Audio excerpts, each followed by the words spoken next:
Fala galera! Sejam muito bem-vindos ao podcast O Mania de Cirurgia, o podcast do cirurgião geral. Senhores, é isso aí, mais uma vez, Dr. Adriano Flug, Dr. Diego Adão e eu, Carlos Menegoso, estamos aqui para conversar um pouco com vocês sobre cirurgia geral.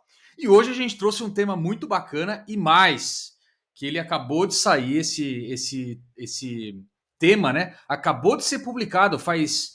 Agora que vocês estão ouvindo numa sexta-feira, talvez, então deve fazer 2 ou 3 dias que saiu publicado esse estudo que a gente vai falar aqui para vocês. A gente vai usar o estudo como base, mas vamos discutir bastante coisa em cima. É isso aí. Estamos absolutamente preparados para esse episódio. Flugão, como é que você tá? Tô bem, é um tema quente, né? Vai gerar bastante discussão. É isso aí, Diegão, tranquilo? Tudo tranquilo? Eu adoro episódios de artigos, porque ao mesmo tempo que permite a gente discutir uma novidade que acabou de ser lançada, atualiza a galera, né? Então cara, eu acho a discussão de artigos muito bacana. Tô Não, empolgadíssimo. Hã? ainda mais que o artigo saiu agora, né? Nem, não tem nenhuma Não, semana. tá no forno. O interessante é que a gente mandou o artigo na CDB, pro pessoal que tá na CDB, e a gente sempre manda um resumo junto, né? A gente faz um resumo estruturado em português. Então, quem tiver na CDB já leu o artigo. Só que esse aqui foi tão relevante, assim, a gente tem que levar para o podcast para o pessoal discutir, porque é um fluxograma de atualização em complicações de colestectomia subtotal. E nós já temos episódios de colestite aguda, colestectomia subtotal, colecistostomia. Então ele veio super a calhar com o momento. E é uma primeira tentativa de padronização, né, da conduta. Sim. E vou te falar mais ainda. Tem uma aula dentro da CDB que a gente fala sobre colicistese subtotal, que a gente coloca a padronização de como fazer uma colicistectomia subtotal fenestrada. É até difícil falar padronização numa situação tão caótica quanto uma colicistese subtotal, né? Ninguém faz colicistese subtotal porque deu na cabeça, né? Você faz numa situação adversa. Então não tem muita padronização, mas o bacana da apresentação é que a gente consegue mostrar um caso clínico, mostra as imagens pré-operatórias, etc. E aí mostra o vídeo e vai discutindo passo a passo da técnica, como fazer uma colecistectomia subtotal e todos os passos específicos dessa técnica. Eu acho que antes de a gente mergulhar de cabeça no nosso episódio, tem algumas coisas que a gente precisa fazer aqui. Então, eu acho que a gente podia seguir uma sequência. Essa sequência podia Ô, ser louco. Roteiro? Roteiro roteiro. agora? Pela primeira vez, episódio cento e não sei quanto, vamos fazer um roteiro aqui. Eu acho que a gente podia, quem tem alguma coisa interessante da semana, falar. Depois, na sequência, áudios e mensagens de maníaco. Na sequência, áudio do nosso patrocinador. E depois a gente mergulha de cabeça no episódio. Que tal? Inédito. De onde você tirou isso? Ah, é de tanto fazer episódio de podcast, né? 3 anos. Diegão, você tem uma história boa para contar? Porque se Tenho. a gente começar pelo Flug, já era, você Não, sabe, já né? era. Acaba com qualquer história. Eu tenho uma legal, porque hoje, você tá ouvindo provavelmente na sexta, eu tô falando da quarta-feira. Pré-feriado, 1º de maio. Pré-feriado. Fizemos a reunião de morbimortalidade na gastro da escola. A Foi primeira ou não? primeira Ah, estruturada em boa. morbimortalidade. Legal. Eu fui atrás e encontrei um guideline de morbimortalidade. Guideline de morbimortalidade, muito bom. Cara, tem guideline. A gente podia até gravar um episódio sobre isso. Com certeza. Porque é muito legal. Eles chamam de M&M, né? 2 M's, aquele M, aquele E comercial e M, né? Uhum. E tem 6 passos para você montar a reunião, 6 princípios. E tem o checklist da reunião, tem como tem que ser a postura do chairperson, né? Quem faz a moderação. Você dá uma brifada no pessoal antes de discutir o caso. Tem um jeito de estruturar o caso no slide. E aí a gente fez tudo isso, né? E o mais legal é quando vai discutir, não pode discutir o caso clínico em si. Todo mundo tem que se policiar para não ficar contando história, anamnese e tal. Você vai direto no evento adverso na mortalidade, e aí você tem que tentar enquadrar ele dentro de 3 possíveis P's. Né? Ou foi um problema físico, o grampeador não disparou, a maca estava com a rodinha quebrada e o paciente caiu tal. Ou é um problema de pessoa, quem executou a tarefa teve um lapso de memória, não aderiu a algum protocolo, era para ter um preceptor mais experiente, não estava, ou é um P de processo. Não seguiu algum processo institucional, pulou uma etapa, não fez o checklist de cirurgia segura, tal. E enquanto isso tem que ter uma pessoa que é o tipo secretário, ele está anotando tudo. E aí no final você faz o que chama de governança, né? Dessa anotação tem que emitir uma resolução de mudada de conduta, ou de pessoas, ou de equipe. Foi muito legal. Foi a primeira vez, né? Então, uma experiência nova. A gente vai amadurecer o modelo, com certeza. Mas a gente já percebeu, por exemplo, que quase 90% das complicações envolviam dreno de radiointervenção inviabiliar. Olha. Porque tinha um atraso na troca do dreno, porque não tinha sala letiva. Então já vamos organizar para conseguir rodízio mais rápido de troca de dreno. Foi muito bacana. Acho que vale um episódio, viu? Interessante, cara. Fala, Flugão. Eu trabalho no hospital que dos 3 P só existe um P, que é do cirurgião mesmo. Sempre cai nisso. Fala qual que é o hospital, vai. Dá uma diquinha pra gente. E você sabe o que é legal desse negócio que você falou, Diegão, é que você sai com uma ação, né, da reunião. Isso que é legal. É obrigatório. Você meio que entra como se fosse num consenso entre as pessoas que estão lá e você sai com uma ação. Você sabe que uma das coisas que eu leio bastante sobre isso, né? E o que os caras...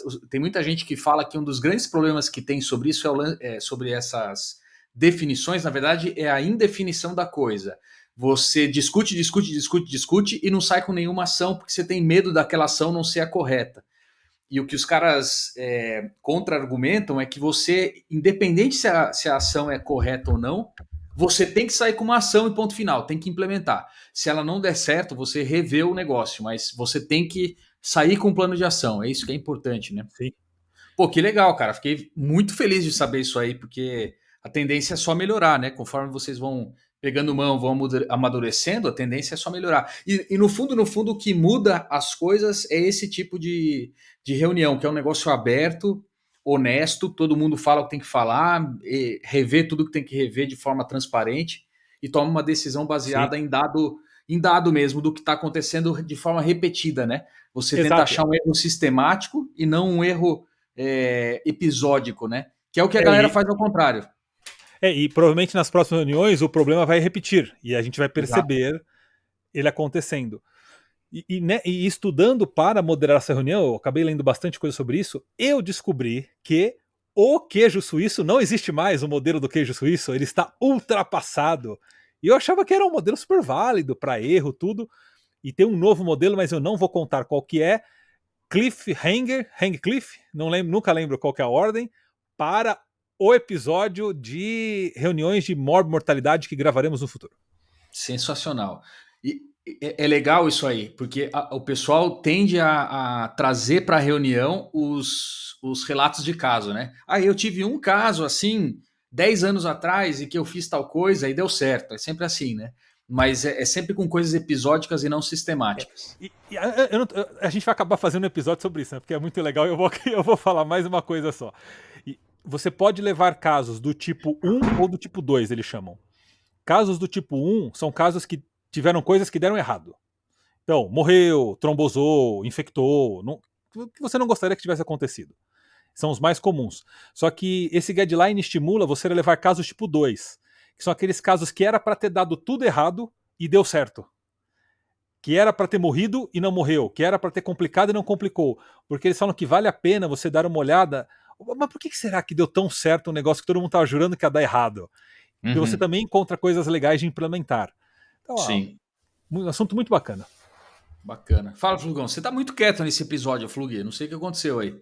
Não, tem uma notícia boa. Essa semana nós começamos um ambulatório no Hospital Regional Bandeirantes, que é um hospital administrado pela Fundação Sírio. Ele conjuga a Prefeitura e o Estado de Barueri, tanto o Estado de São Paulo como a Prefeitura de Barueri. E já começamos 3 pacientes atendidos bariátricas, pacientes com obesidade mórbida, com a perspectiva de começar as cirurgias o quanto antes possível. A expectativa é muito grande.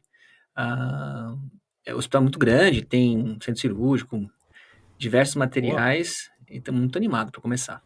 Legal, Flugão. Então, se você trabalhar nesse hospital e encontrar o Flugão lá, manda um abraço de azul de metileno para ele, né? Com certeza. Isso aí, serão bem-vindos.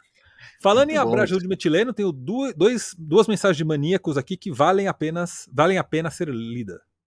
Ó, o Pasquale falando vale apenas? Meu Deus do céu. Valem a pena serem lidas. Ó, vamos Manda lá. bala. Monique Carvalho. Sou cirurgiã em São José dos Campos e passando aqui para falar que esse episódio está sensacional. Episódio de Ignodínia, o anterior.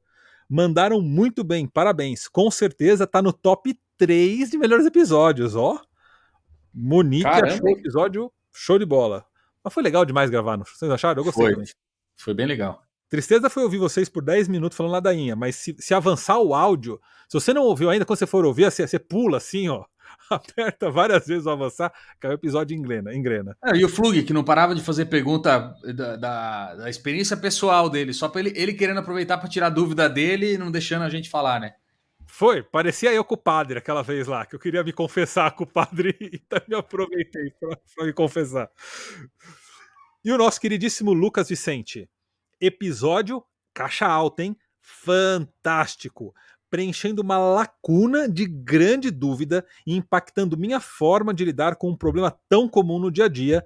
Obrigado pela aula, ainda também sobre Ignodínia. 2 comentários aí bem bacana, destacando que foi um episódio, de fato, game changer. Porque não são só os artigos, né, do curso de CBE que é game changer, também são os episódios game changers. Por falar em curso do CBE, deixa eu falar um negócio para vocês, cara. Hoje, Fala. quando eu estava lendo o artigo, esse artigo aí que a gente vai discutir hoje, conforme eu ia lendo, eu fui percebendo várias coisas que a gente colocou no nosso curso e que, inclusive, enquanto eu estava lendo, dava um clique e gerava uma dúvida. Eu pensava, putz, como que era esse negócio mesmo? E para algumas coisas que eu queria me aprofundar, eu voei direto nos nossos vídeos com os metodologistas que estão na CBE. Ô, louco. Porque apesar de não ser exatamente o mesmo, não é um ensaio clínico randomizado, nada, mas alguns tópicos que a gente discute no curso de CBE dão uma luz para ler outros artigos, né? A gente já falou isso outras vezes, né? E eu fui rever algumas coisas porque eu queria entender mais ou menos como que o pessoal que escreveu os artigos e os artigos que eles usaram para fazer referência, como que eles foram desenhados, como que eles pensaram, qual que era a validade mesmo daquilo que eles estavam encontrando. Então foi legal, foi uma experiência legal, porque eu revisitei alguns vídeos que a gente fez no curso do CBE e veja que eu, apesar de eu ter gravado o curso junto com vocês e com os metodologistas, vira e mexe aparece uma coisa que passa despercebido, você tem que rever. Por isso que o curso CBE, Cirurgia Baseada em Evidências, é tão legal, é muito bom. Bom demais. Se você ainda não viu esse curso, veja agora, entre no nosso site, entre no nosso link da bio, que você vai encontrar o CBE, conheça esse curso, você vai adorar. Se não fosse você não te conhecesse, eu ia achar que você era um baita mentiroso, descarado, que você não viu curso nenhum, que você estaria inventando, só para vender curso. Mas como eu sei que você gravou, então tá valendo. E aproveito para só lembrar a galera que em maio, muito provavelmente, faremos uma mini abertura de vagas da comunidade do Bisturi. São pouquíssimas vagas, porque a taxa de abertura dessa vez vai ser um pouquinho menor, mas fique atento no nosso Instagram, que é muito provável que a gente libere um link no Instagram, somente no Instagram. A gente não manda link por WhatsApp, cuidado com o golpe, a gente não manda link por e-mail, é tudo via nosso site e nossa bios. Lá você vai ter um link para você entrar numa nova lista de espera, tá? Porque a gente já zerou a lista de espera anterior, vamos abrir uma nova lista de espera. Ainda não está lá o link, a gente vai colocar em breve, você lá põe seu nome e aí a gente entra em contato por e-mail te avisando de novas vagas da comunidade do Bisturi. Fechou? Não, e não só isso, você vai receber no Instagram, como um story, alguma coisa, se você acompanha bastante a gente, um vídeo do Flugão vestido de azul de metileno falando da abertura dessa nova lista para você não perder a chance de entrar. Maravilhoso. E Flugão, que não sei se vocês repararam, só quem tá no YouTube viu, e que é muito detalhista. O Flug tinha uma mania de, antes de a gente começar a gravar as coisas, a gente fala assim, Flug, pelo amor de Deus, arruma. Ele fica nessa salinha quadriculada, né? E na parte de trás tem uma mesinha. Se você olhar agora, um pouquinho ali à direita dele, tá meio bagunçadinho ali, ó. Tem uma tralha dele. Ele sempre começava os episódios e os cursos cheio de tralha. Um monte de tralha, tal, não sei o quê. Bom, beleza. A gente dava bronca nele. Aí um dia ele colocou lá o logo do HC. Tomou um esporro de alguém, eu não lembro quem foi, tirou o logo do HC. Aí agora ele colocou os filhos. São os filhos, Flugão? Aí ficou Olha, bonito. Agora sim. Olha lá, ó. Ó, chegou a é o vez do Flug calendário da destruir a escola. gente aqui. Olha lá, ó. Os É o dois, pô. calendáriozinho? Ó. Esse aqui é o Marcão, Que esse aqui é o legal. José. Muito legal, Boa. ficou muito bem na foto. Aí eu não aguentei, eu pus aqui. Ah, boa, Flugão.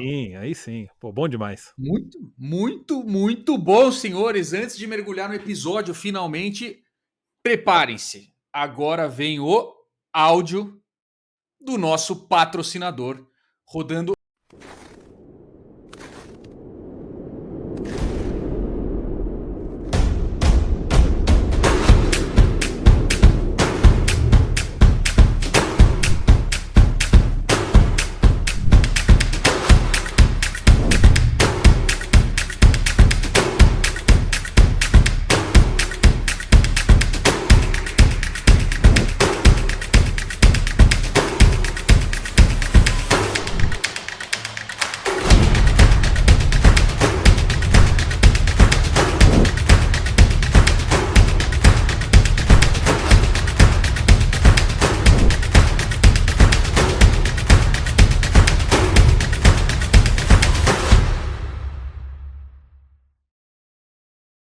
Isso aí, Gutão. Você modera aí? Como assim? Que pergunta bizarra, né? Cadê o roteiro? Óbvio, né? Vai lá, ô Sempre roteirão. sobra, Vai lá, ô roteirudo.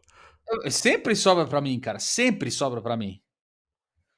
Mas, aproveitando o ensejo para poder fazer Flugão, a leu moderação. artigo, complementou com o curso de CBE, montou o Tá, e, não- roteiro. Quero ver agora. Vai lá, bonitão. e você não estava aqui, mas eu falei até que a gente tem uma aula da CDB que a gente fala sobre isso, sobre colicistese subtotal. Então, esse tema quentíssimo. Eu adoro colicistese subtotal. Mas vamos lá, vamos que vamos, né?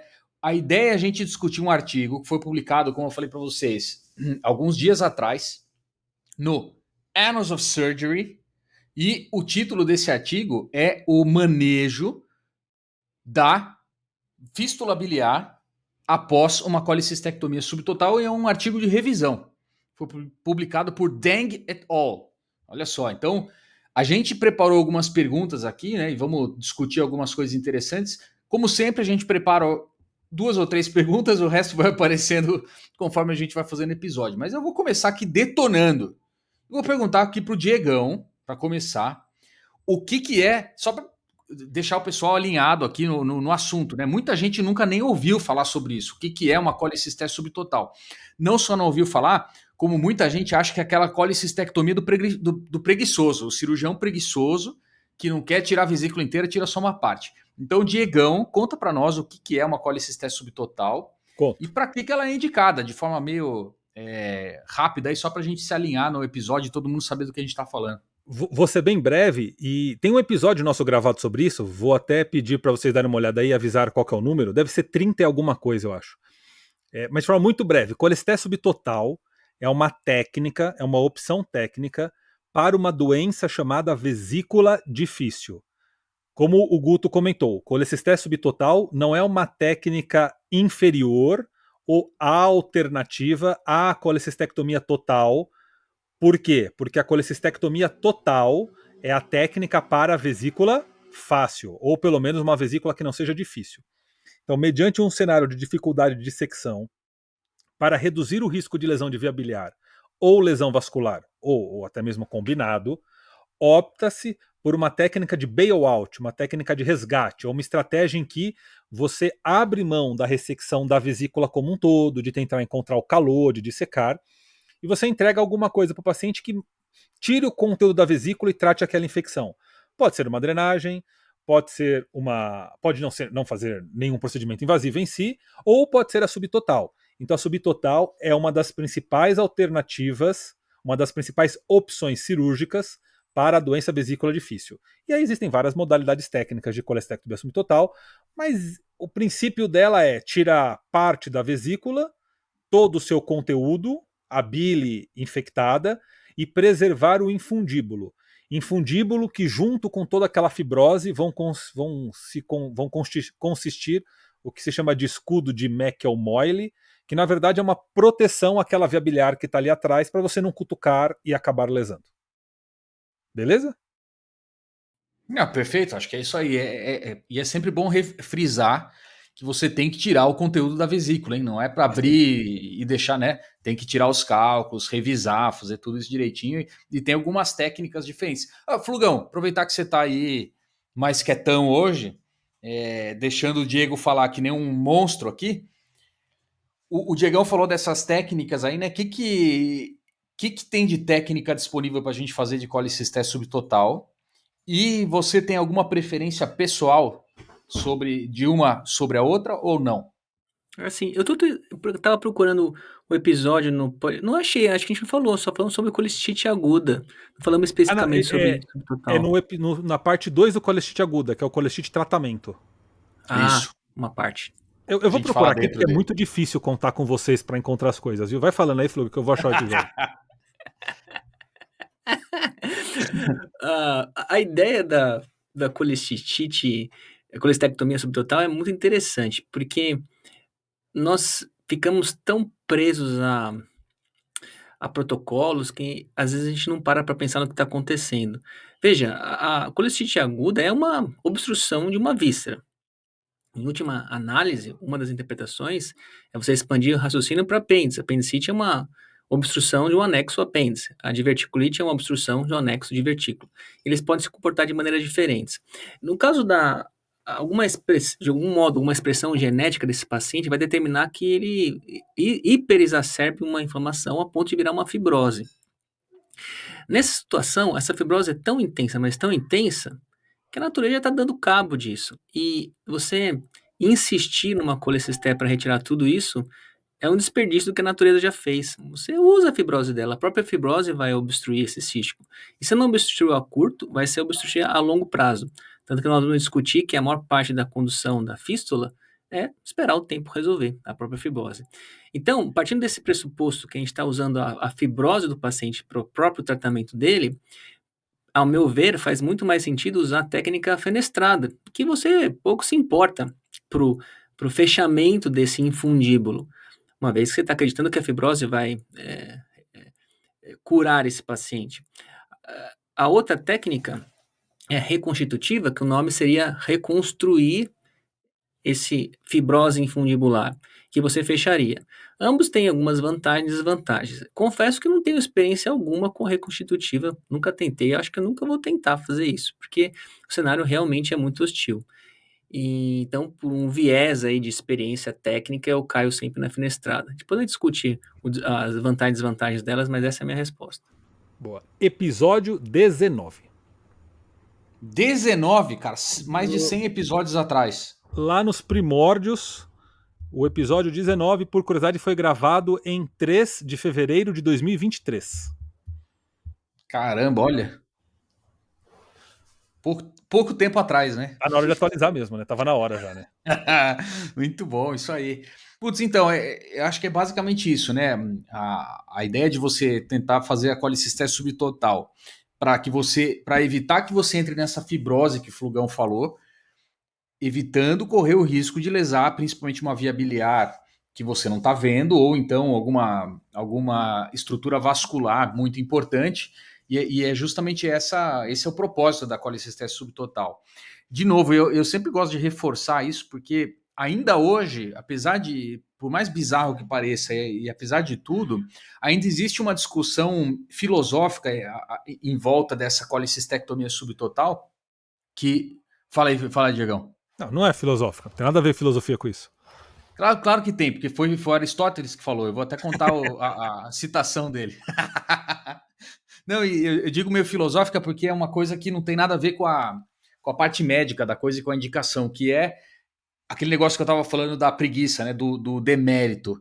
E quando a gente fala de colicistese subtotal, num cenário que o Flug descreveu, de intensa fibrose do infundíbulo, a gente está diante de uma situação que, se você começar a dissecar muito ali, aquelas estruturas que naturalmente você imagina onde elas podiam estar, elas não estão mais lá, porque a fibrose já retraiu, já modificou totalmente a anatomia.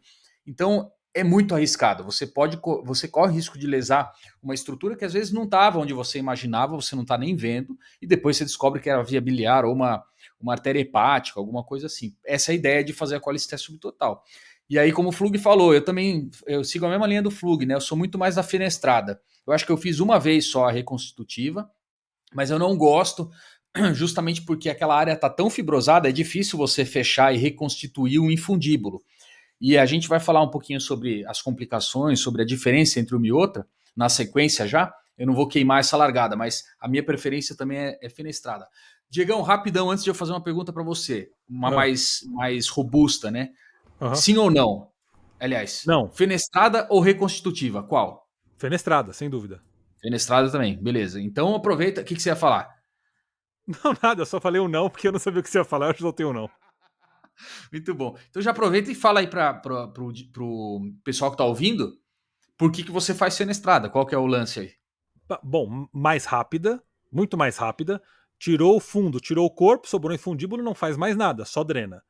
A reconstitutiva, que seria dar pontos naquela borda de infundíbulo, tentando pegar na parede posterior, sangra muito, não tem angulação boa para o ponto. Além de tudo, tem o risco de, na hora que você dá esse ponto aí, você pegar estruturas posteriores e tal. Do meu ponto de vista, eu acho que ela é muito trabalhosa para pouco benefício.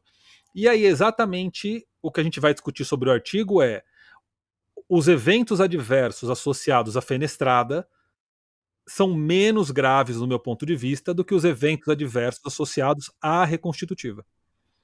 Eu não sei se você já quer entrar nisso daí, Eu mas. não. Queria fazer uma outra pergunta para o Flug antes. Tá bom.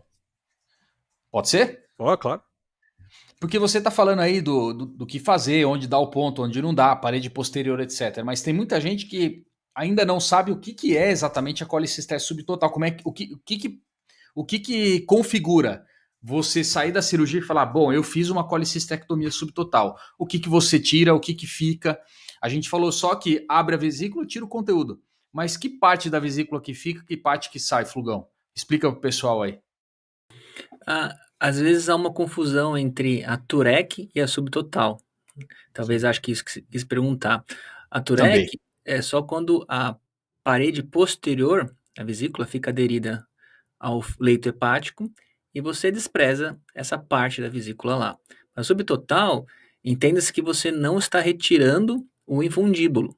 Então, ela não é mais total. Essa é a diferença entre ambas, né? E acho que é Então vocês importante. deixam a parede posterior. Não, então, depende, porque que nem como o Flug falou, o Torec pressupõe que você conseguiu dissecar o infundíbulo, achou o cístico e resolveu a parte das estruturas do hilo. A Torec é para não ter sangramento hepático, não cirrótico. É, ambas são colestectomias parciais. Algo ficará. Só que o Torec fica o fundo, no fígado. A subtotal fica no mínimo infundíbulo. Aí existem os tipos, né? Você pode classificar em tipos. Você pode deixar um infundíbulo, só o infundíbulo bem rasinho, como se ele fosse um pires. Você pode deixar um infundíbulo um pouco mais fundinho, como se ele fosse uma xícara.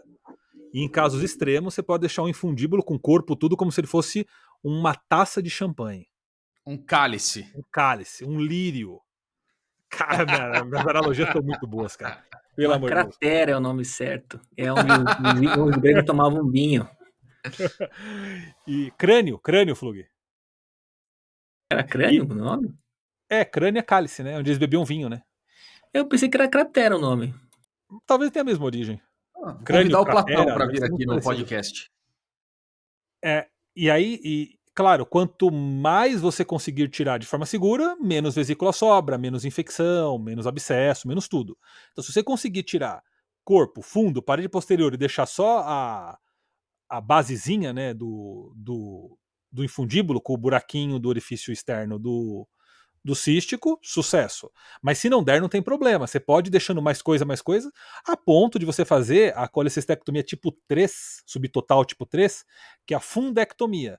Você tira uma tampinha de fundo, só uma bolinha, esvazia o conteúdo e deixa todo o restante lá dentro. Seria a menos agressiva e a que mais sobraria a vesícula. Né? Tem vários Agora me tipos, fala uma tipo 1, tipo coisa. 2, tipo 3. Esse pires que você fala é justamente o escudo de McMoylan, né? Isso. Beleza. Pelo Então, menos esse aí seria o caso mais extremo. Eu tirei tudo a ponto de ficar só o escudo. beleza. Perguntas que eu recebo quando eu faço colicistectomia subtotal. Primeiro que você falou do ósteo do cístico, é o ósteo interno do cístico que fica exposto no escudo de McMoylan, né? Isso, E você que tá nem vendo sempre, ele uma bolinha ali. isso, e que nem sempre a gente consegue ver de fato, né? Às vezes aquilo tá tão fibrosado que você não consegue Sim, nem ver o ósteo. sim. Mas às vezes você vê e ele tá ali, às vezes ele vaza mesmo, né? Porque tá aberto e você consegue ver bile refluindo, e às vezes ele tá tão fibrosado que não tem nada, não sai bile, não sai nada, tá tudo resolvido. Então tem duas perguntas que eu sempre recebo dos residentes quando eu tô fazendo quando eu tô fazendo uma colicistese subtotal que eu queria que vocês respondessem. A primeira delas é: tudo bem deixar a parede posterior grudada na vesícula ou eu devo tirar? Porque aí eu tenho duas opções. Ou eu resseco a parede posterior junto com um pedaço do fígado, porque geralmente isso está fundido, né? A parede posterior está fundida. E a segunda coisa, ou então, em vez de tirar, eu cauterizo toda a mucosa da parede posterior. Preciso fazer isso ou não? O que vocês acham? Quem? Flugão, né? Ah, pouco importa. O que importa é você resolver a cirurgia. Não faz Muito diferença bom, Flugão. nenhuma. Não faz diferença. Tanto faz deixar a parede do. Então, assim, poderia deixar a parede posterior e também não precisa cauterizar. Do jeito que Beleza. você tá acostumado, não vai dar certo. Pô, Diegão, diferente ou não? Eu não vou dizer que não faz diferença, porque se tiver fácil eu tiro. Tá. Então, A teoricamente, eu parede, acho né? que. Então na minha cabeça eu acho que faz diferença, né? Porque se não fizesse diferença, eu deixaria sempre. Mas quando Uhum. sai, eu acho que cauterizar não faz diferença nenhuma. Eu não cauterizo nunca. Quando fica, eu não cauterizo. Mas quando eu consigo tirar, eu tiro. Porque eu acho que ficando menos vesícula, fica mais tecido a ser necrosado, menos risco de ficar vazando, acho que tem menos risco de infecção, mas é tudo achismo. Não tem nenhum Sim. trabalho que mostre que deixar mais vesícula tem risco de câncer, por exemplo. É tudo achismo. Mas se sai, eu tiro. Se não sai, eu deixo e não me preocupo também, não. Eu faço meio parecido. Se ela tá meio necrosada, meio fundida, eu desencano. Mas eu sempre tento pegar aquele plano subseroso da parede que tenta deixar só a serosa, porque eu tenho essa mesma impressão que você. Eu acho que quando fica mucosa, tem mais inflamação, mais necrose, mais coisa vazando. Eu tento tirar, mas eu também não faço nada heróico. Eu falo até para os residentes isso, meu, não tem heroísmo aqui. Você tem que resolver o problema, que nem o Flugão falou, né? Tem que resolver o problema, cara. O que vai ficar aí, o que vai deixar de ficar, você só não pode deixar uma vesícula grande e cheia de cálculo dentro. O resto, o que você conseguir tirar é o que vai valer a pena, né? Vamos mergulhar agora, então, no assunto No das resultado. complicações. Pode Boa. ser? Resultado das cirurgias e complicações. Porque vocês dois falaram para mim que vocês preferem a colicistese subtotal fenestrada.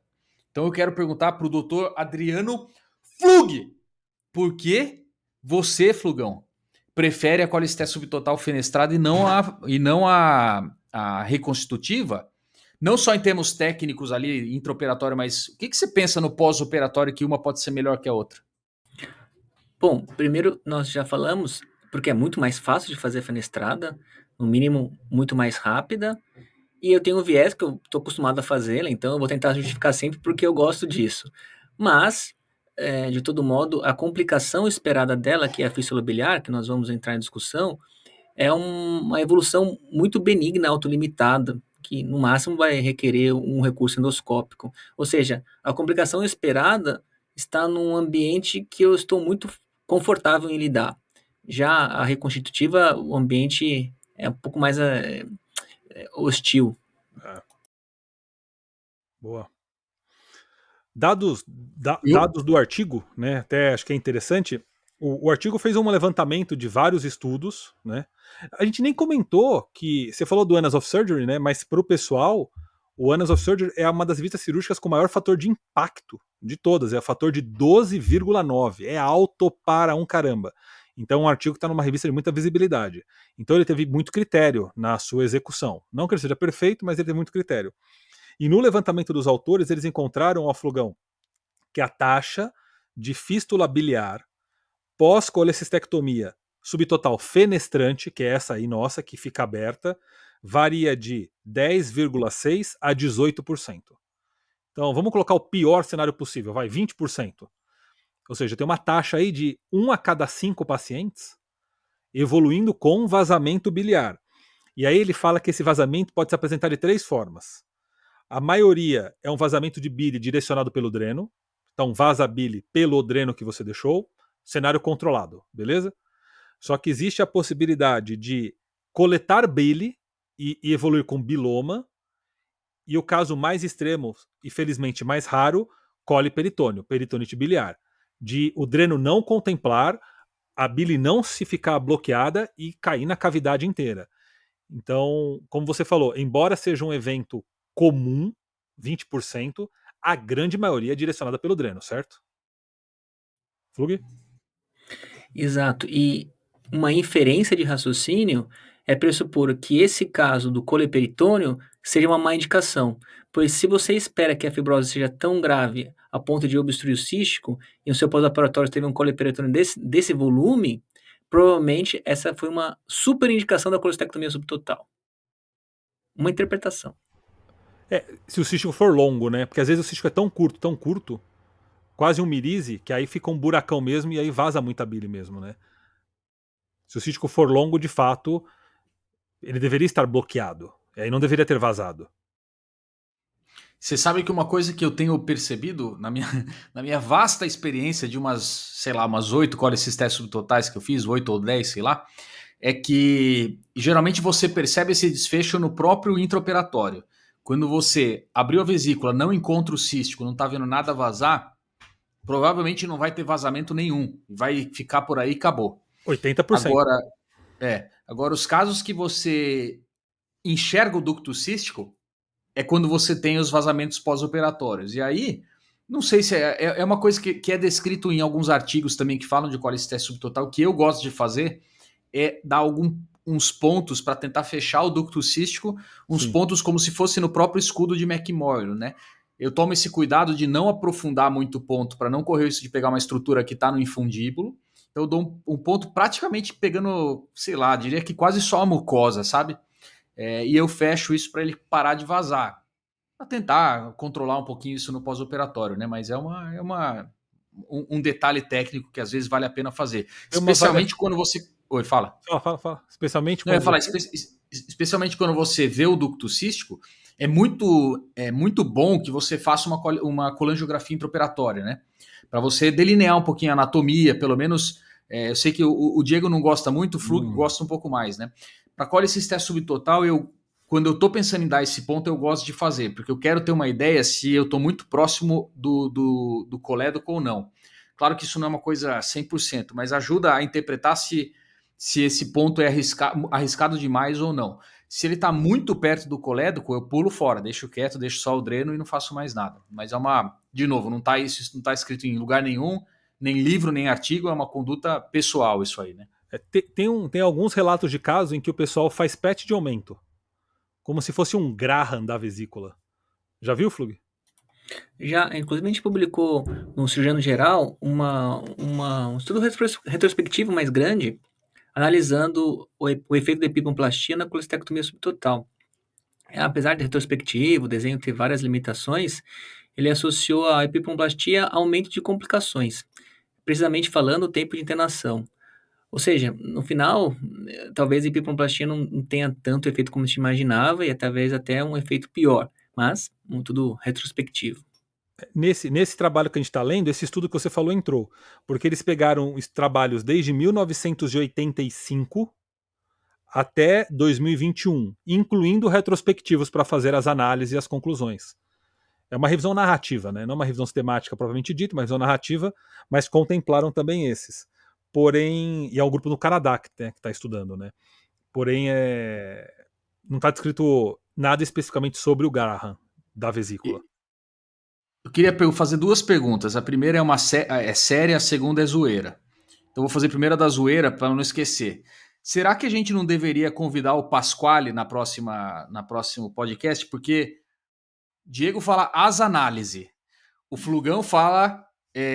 como que o Flugão falou? Não, falei as análises nada. Se falou, saiu mais errado grande. o áudio.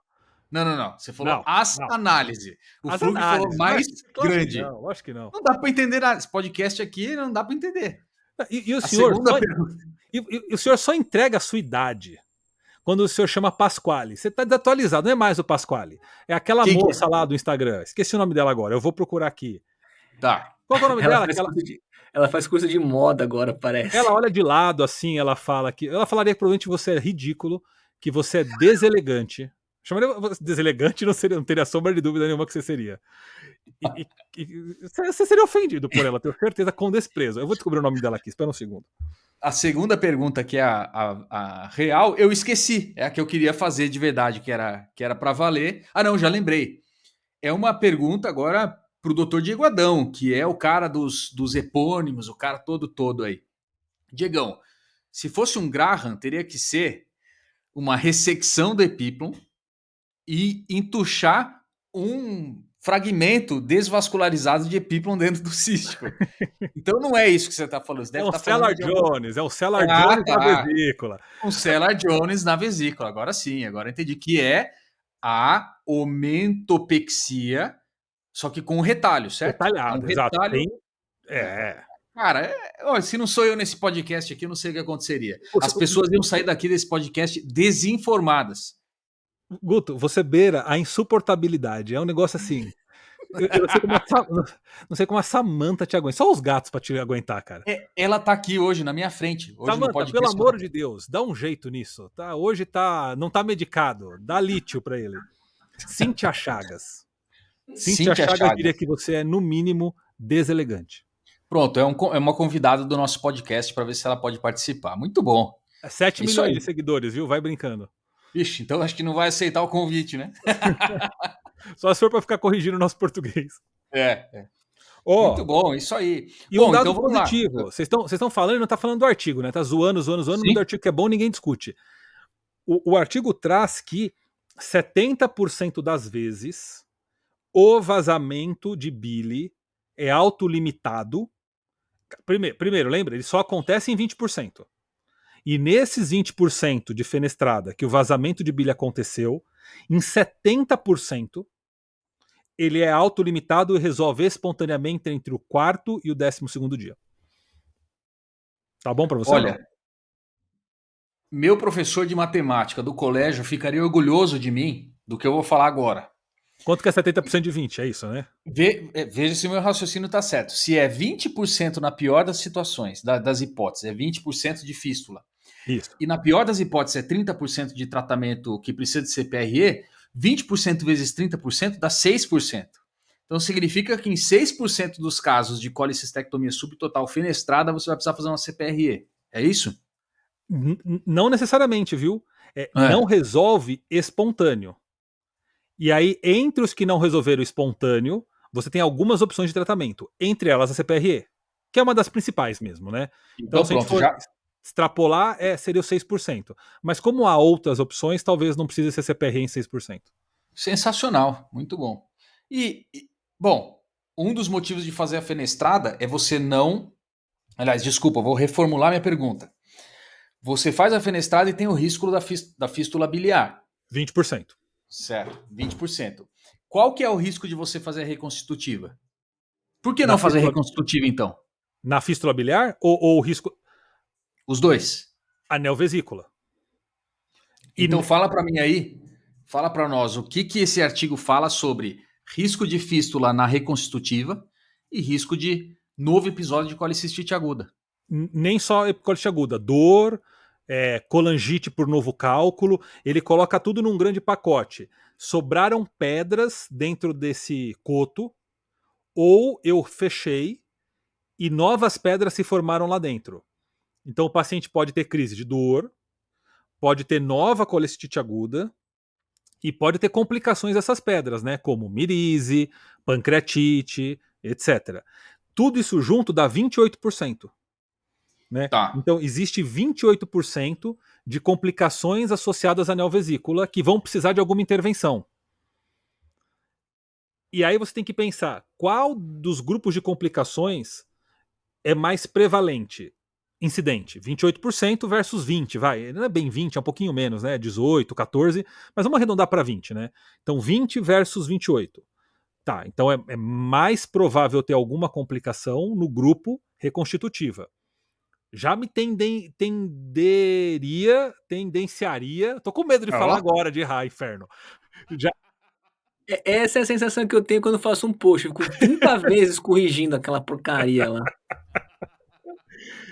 eu já ficaria tendencioso a fazer a fenestrada. Agora, quando você descobre que a complicação da fenestrada é vazamento de bile, que você pode resolver com o CPRE, e vai ser a minoria, e a complicação da anel vesícula necessita ter que fazer uma nova colecistectomia, uma decolecistectomia, num coto que você já não conseguiu fazer nem na primeira, você tá, tô fora, você tá louco. Não dá, cara. Não, fora. Loucura. Essa é a minha justificativa também. Você também, Flugão, pensa igual? Certamente, sem sombra de dúvida. Vocês já operaram uma decolecistectomia ou não? Cara, teve um caso no nosso PS que ele fez uma complicação que o artigo não cita. Ele fez uma fístula biliar do coto. Ele fez uma colicite aguda, aí abriu e direcionou para a pele, saía por um pontinho da FO. A gente, quando chegou, a gente achou que fosse um granuloma de FO. Só que aí quando foi ver, era um trajeto linear que saía lá da neovesícula. Felizmente tratou com CPRE, não precisou ter nenhuma intervenção. Mas eu fiquei imaginando a tragédia que seria entrar nessa cavidade que já estava bloqueada na primeira, que tem uma fístula direcionada. Como é que você acha esse coto? Provavelmente você ia achar só um pedacinho dele, ia tirar uma tampinha e ia fazer uma fenestrada, que você já poderia ter feito na primeira vez. Então... Exato. Vou falar, eu operei uma decolecistectomia uma vez, inclusive vou mandar um abração pro Dr. Antônio Lopes, com quem eu operei muito, cara, mas muito tempo, vários anos da minha vida eu trabalhei na equipe do Antônio, que era a equipe do Antônio, do Davi, do Carlos Davi, e que tinha nessa equipe também, você, Diegão, conhece, Dr. Yuri Tamazauskas e Dr. Rafael Katayama, os nossos grandes veteranos da Escola Paulista de Medicina. Então, um abraço para Antônio Lopes, Carlos Davi, Rafael Cauê Katayama, Yuri Tamazauskas e a Mariana, que eram todos da mesma equipe. Eu operei um caso com o Antônio. Cara, uma desgraça. Só que a gente conseguiu fazer a ressecção do coto, né, que sobrou de vesícula, e ligar as estruturas infundibulares com segurança. O que eu acho que aconteceu nessa situação é que a primeira cirurgia ficou muita vesícula. Então foi uma decolecistectomia, só que de uma colicistese subtotal que sobrou muita coisa, sabe? Então, entre aspas, facilitou um pouquinho. Porque se você faz uma colicistectomia subtotal e que a literatura recomenda que você deixe um infundíbulo de mais ou menos 5 milímetros, se você reconstituir isso e der problema, putz, aí vai ser muito difícil você conseguir tirar. Muito difícil você conseguir resolver, né? Então a gente teve essa sorte, vamos dizer assim, porque, putz, enrascada total, né? Posso falar o fluxograma da CPRE, que é bem legal? Pode não, deve. Develoei. Ó, ele divide assim. Você operou a substotal, fenestrada, não vazou nada no intraoperatório, você pôs o dreno. Primeiro PO não vaza nada, sero sanguinolento. Você está autorizado a tirar o dreno e mandar para casa o paciente. Não vazou no intraop, não vazou no primeiro PO, pouquíssimo provável que vaze em algum momento, casa, resolvido o problema, fenestrada deu certo. Segundo cenário, ou vazou no intraop já, ou está vazando no primeiro PO. Não vazou no intraop, mas quando você vai passar a visita no dia seguinte, tem bile no dreno. Ele divide em dois grupos. Drenagem de alto débito, drenagem de baixo débito. E ele usa o número de 300 ml dia para isso. Então, se de cara o paciente largar com 300 ml de débito bilioso pelo dreno, no primeiro PO, ele fala para já fazer CPRE. Porque 300 ml, na opinião dos autores, é tão alto, que isso não vai fechar espontâneo. Já pode ir para CPRE, ganha tempo, passa uma prótese, um stent lá, resolveu o problema. Se o vazamento for de baixo débito, ou seja, menor que 300 ml, ele fala, espere, porque tem grande chance disso ir diminuindo até resolver espontâneo. E o tempo que ele pede para você esperar é de 6 semanas. Tem que ter paciência. 6 semanas, é mais de um mês, é um mês e meio, o paciente com dreno em casa, com débito menor que 300 ml por dia. Flug já está desesperado. Se tivesse cabelo, arrancaria. Mas como é implante, ele não pode mexer, senão estraga o implante. Ó, e aí ele fala, se depois da 6ª semana, Flugão, persistir débito menor que 300, porque já vinha menor que 300, né? Se persistir, aí ele faz CPRE. Então ele faz CPRE em 2 cenários. Precoce, se débito maior que 300, ou tardio, se débito menor que 300, mas além de 6 semanas. E ele não faz nada em quem? Em quem no primeiro e segundo dia não vazou nada, e em quem vazou pouco, mas parou de vazar até 6 semanas. Meu Deus, como ficou claro e didático. Até eu me fiquei espantado aqui. Deixa eu fazer uma pergunta rápida. Ele comenta também sobre quanto tempo você deixa o dreno num paciente que não está saindo, né? Comenta, mas eu não lembro. Quanto que é? Ele, 2 não, dias, ele né? falava, São 2 dias, né? ele falava retirada precoce, mais ou menos 2 dias. É isso aí. E eu acho isso bacana, porque 2 a 3 dias 2 é o que a dias. gente usa, né? 2 a 3 dias é o que a gente usa na rotina, na prática, mas para ser sincero, para mim, o maior ganho que eu tive com esse artigo que saiu foi estabelecer esse negócio dos 300 ml, porque o que mais angustiava era quando você tinha vazamento de bile, mas você não sabe quanto tempo esperar para isso parar, e se tá um vazamento alto, você não sabe exatamente quanto tempo você espera antes de indicar CPRE. Então, com esse artigo, eu fico um pouco mais tranquilo de ser mais intervencionista com a CPRE mais precocemente. Mas o Flug Né? surtou com as 6 semanas. Não, o Flug faria CPRE em qualquer situação, eu acho. E ainda injetaria zodmetileno na cirurgia. Fala aí, Flugão. Pena que a Raquel não tá aqui pra pegar esse artigo e fazer assim, ó. Sai pra nada, isso aqui é uma porcaria, retrospectivo. Imagine ficar 6 semanas esperando com um dreno. Cara, se tem fístula, é que ele confunde um monte de coisa aí. A CPRE dele, ele preconiza prótese metálica, se não me engano, pelo que eu li. Sim. E Pra não é o fechar que a gente tudo ali, né? faz aqui, pelo menos. A maior parte dos serviços, pelo menos nacionais, fazem papilotomia, nem passam em próteses. E as próteses são reservadas para situações com visualizações anatômicas maiores ou com um contexto pior, que geralmente não é o caso. A maior parte se resume à própria papilotomia. Então, acho que faltou uma graduação melhor do que ele considera como fístula. Isso prejudicou muito a interpretação do trabalho. Mas é inviável você ficar com uma fístula biliar por 6 semanas. Muito antes, qualquer cirurgião com mínimo de senso faria uma CPRE, pelo amor de Deus. Mas Flug, eu vou falar o que a Raquel diria. Você precisa publicar esses seus dados que só você tem, para que Não, na próxima revisão ele possa dizer isso, entendeu? mas veja, olha o cenário. O que você prefere? Aguardar 6 semanas ou fazer um método com uma segurança relativamente alta, que pode abreviar isso, e toda a abreviação de exposição de risco de uma Cara, fístula vou, biliar? vou Não é ser normal ficar um sincero. mês e meio, né? Ó, cara, fístula direcionada, saindo pelo dreno, coletando menor que 200 ml por dia. CPRE, tem que anestesiar, fazer CPRE, fazer papilotomia, vai colocar o stent, depois tem que tirar o stent, pode ter sangramento, pode ter perfuração de duodeno. Não sei, cara, se eu fico tão tranquilo em indicar CPRE para todo mundo, não. É que eu acho Talvez que você possa todo dizer, esse conjunto, todo Não, esse talvez você conjunto de possa dizer, 6 considerações semanas é também. muito. Você pode dizer, 6 semanas é muito, 6 eu não quero. Ah, mas eu espero 2. Eu não acho que tem que indicar CPRE para todo mundo também. Porque senão é melhor Eu fazer ia, reconstitutiva, cara. eu ia comentar isso também. Acho que o que mais me gerou desconforto nesse trabalho não foi justamente os 6 semanas. Acho que é tempo demais, cara. Que isso? Não. Pensaria no máximo aí uma ou 2 semanas que tá saindo, acho que eu faria de cara. Ah, Faria por a exemplo, CPRE. ele falou que 70% resolve em até 12 dias. Sobram 30%, né? Talvez espere 12 dias, que vão dar mais ou menos 2 semanas. Eu concordo que 6 é tempo pra caramba. 6 é semana demais, né? Eu fiquei nessa. Eu tô nessa linha de 1 a 2 semanas, porque eu acho que gira em torno desses 10, 12 dias, que é aceitável, eu acho, né?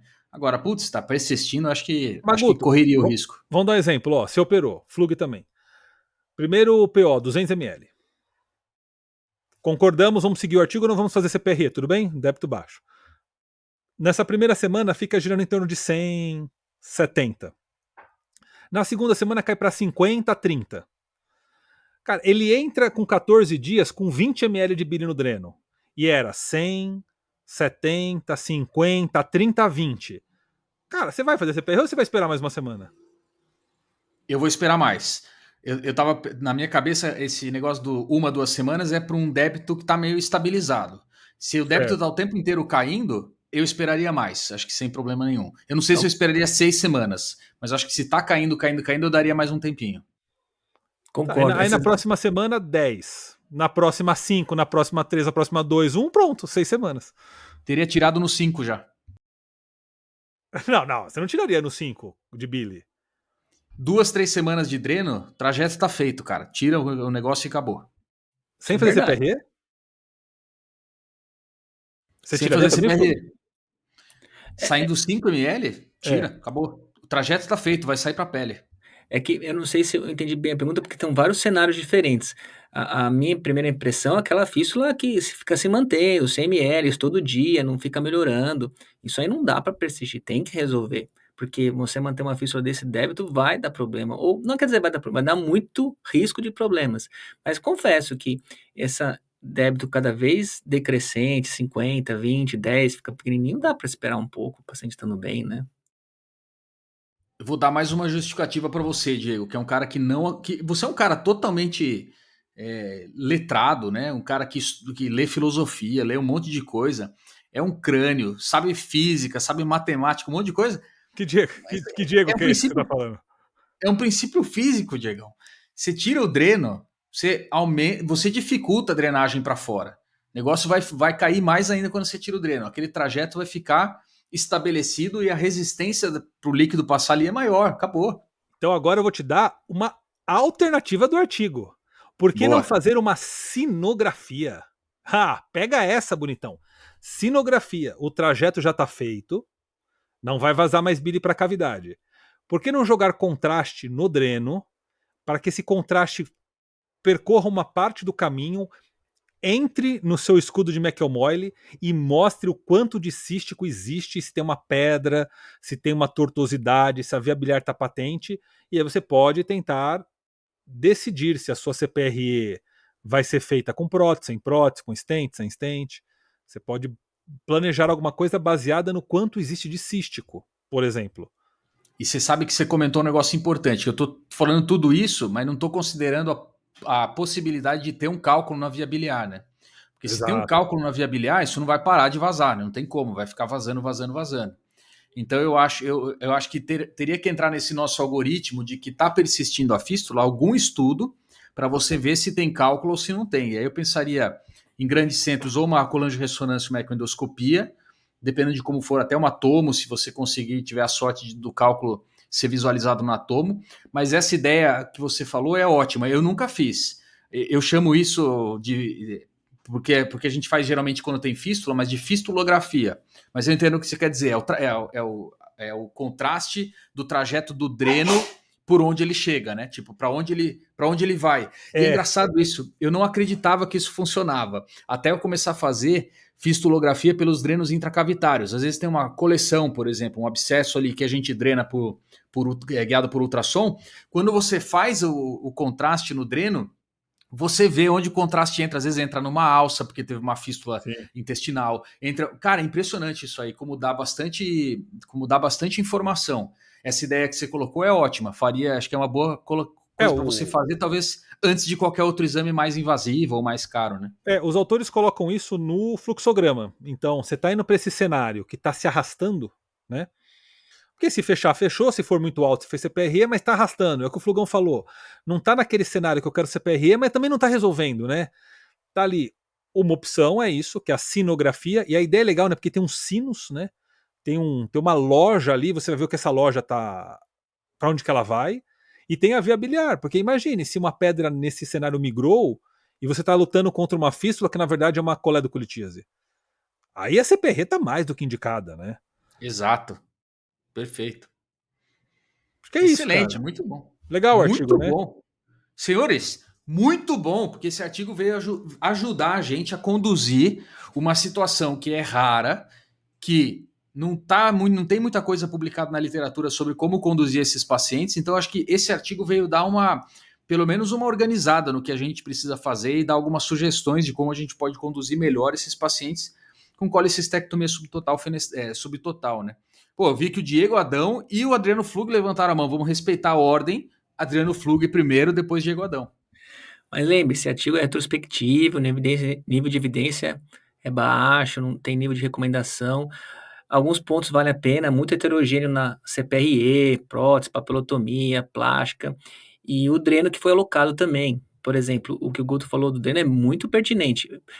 Tanto isso é verdade que eu só uso drenos a vácuo, um Blake, por exemplo, para tirar essa impressão. De todo modo, depois de pelo menos umas 2 até 4 semanas já estabelece o projeto, aí não tem mais sentido ter dreno nenhum na cavidade.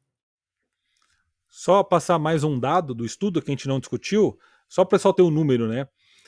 O evento adverso pedra remanescente sobrou cálculo naquele cálice que eu não consegui acessar, né?